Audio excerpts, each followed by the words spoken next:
komandai tikriausiai pirmas mėnesis yra pats svarbiausias, pamatyti savo naują veidą, pažaisti galimybės ribomis. Ir visiškai netikėtai mes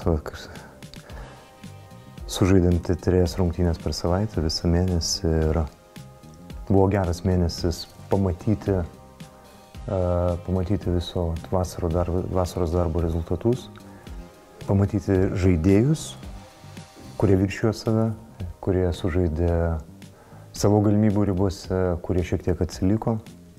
Per tai susikonstravo komanda, kurią jau galima projektuoti, kaip jin atrodys balandį, gegužį. Išryškėjo komandos charakteris. Labai geras krepšinis. Iš tikrųjų geras krepšinis ir komanda, išskyrus vieną kartą, kada pralaimėjo šiek tiek daugiau negu tokiai komandai yra leistina ir priimtina, visose rungtynėse arba laimėjo, arba sužaidė geriausiai kaip galėjo. Tai yra jau geras ženklas. Tai yra, sakykime taip, pirmą mėnesį galim drąsiai vertinti tokių stiprių devynetų. Ir iš to devyneto tikriausiai reikia greitai suskubti ir perrašyti į 8, vis dėlto Kėdainius pralaimėti buvo šiek tiek per daug. Buvome stiprus tiek, kiek galėjome spalį, svarbiausia, kad išlikome sveiki, svarbiausia, kad išlikome motyvuoti labiau, negu atėjome į spalį, motyvuoti laimėti tik NKL. Nuliūdino mane tai, kad Karaliaus Mindaugo taurė buvo galimybė mūsų jauniems žaidėjams pasirodyti savo būsimiem darbdaviam, tai yra LKL klubom. Ir nuliūdino todėl, kad ne visi tą galimybę pasinaudojo taip, kaip aš tikėjausi, kaip aš labai norėjau dėl jų, nes ta taurė iš tikrųjų tai papildomas krūvis klubui, tiek finansinis, tiek organizacinis, bet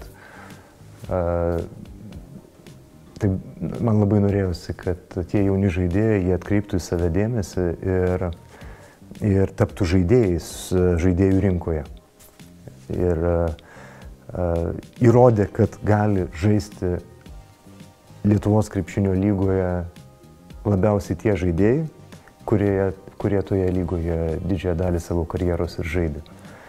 Tai jiem iš tikrųjų nieko ir nereikėjo įrodyti, jiem reikėjo priminti apie save. Julius Kazakauskas vėl užsirekomendavo ir tikrai LKL komandos jo domisi labai rimtai jau šiuo metu. Taip, kol kas ir dar kurį laiką jis priklausys Palangos Olimpui, bet jisai labai aiškiai priminė visiems, kas jis toks, kaip jis kovoja dėl kiekvieno aikštės centimetro.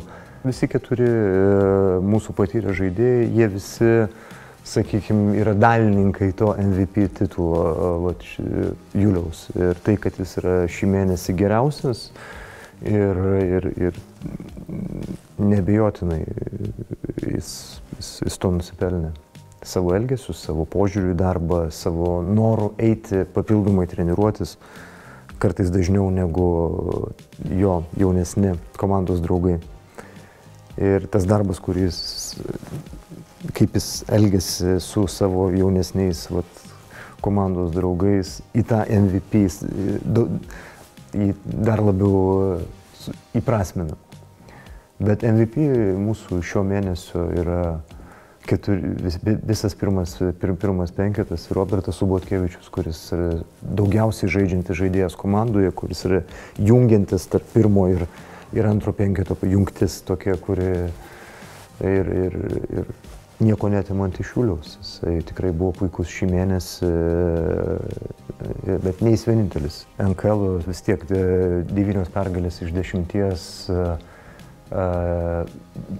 Nesvarbu, kaip bebūtų pasiektos tos pergalės, tai yra geras rezultatas vien tuo, kad aš tikrai pergyvenau, kai gavome kvietimą iš Lietuvos krepšinio lygos žaisti Karaliaus Mindaugo taurę. Aš sutikdamas žaisti vis dėlto turėjau omeny, kad mes galime ir tikriausiai dėl žaidimo Karaliaus Mindaugo taurė 2-3 taškus NKL prarasim.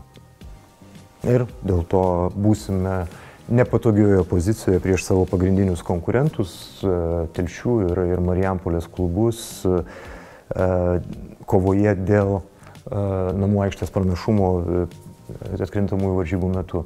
Tai labai džiaugiuosi, kad pametėm tik tai vieną tašką ir dėl to taško absoliučiai jokių pretenzijų komandai neturiu, nes tiesiog Telšiai atvažiavo į Palangą ir sužaidė geriau už Palangos Olimpą.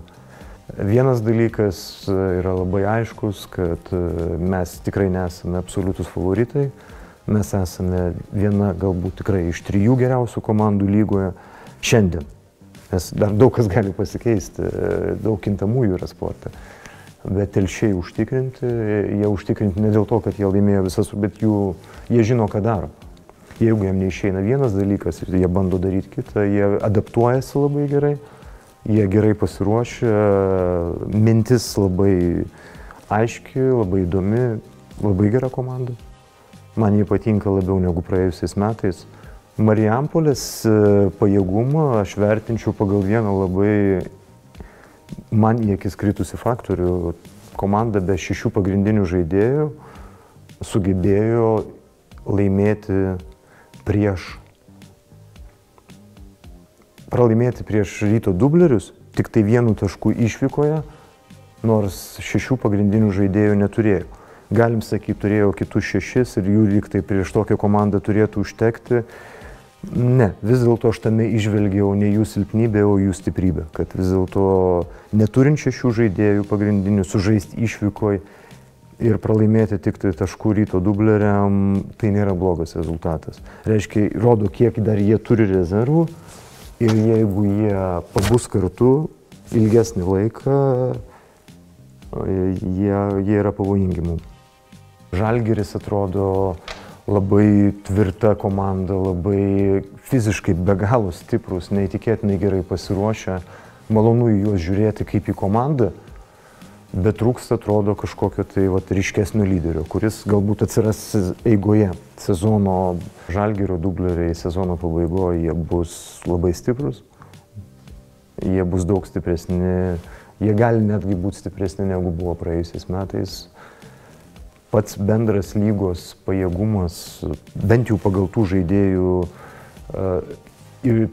sugrįžusių iš užsienio ir perėjusių iš LKL, matyt, kad drąsiai galim sakyti, kad šių metų LKL bent jau žaidėjų pavardėmis yra stipriausias, koks buvo per ilgą laiką.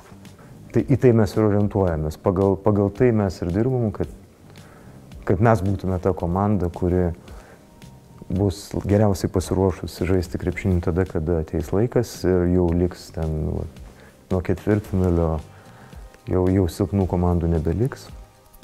Ir mes turim būti stipriausi iš stipriausių, kurie pasitiks ketvirtfinalį.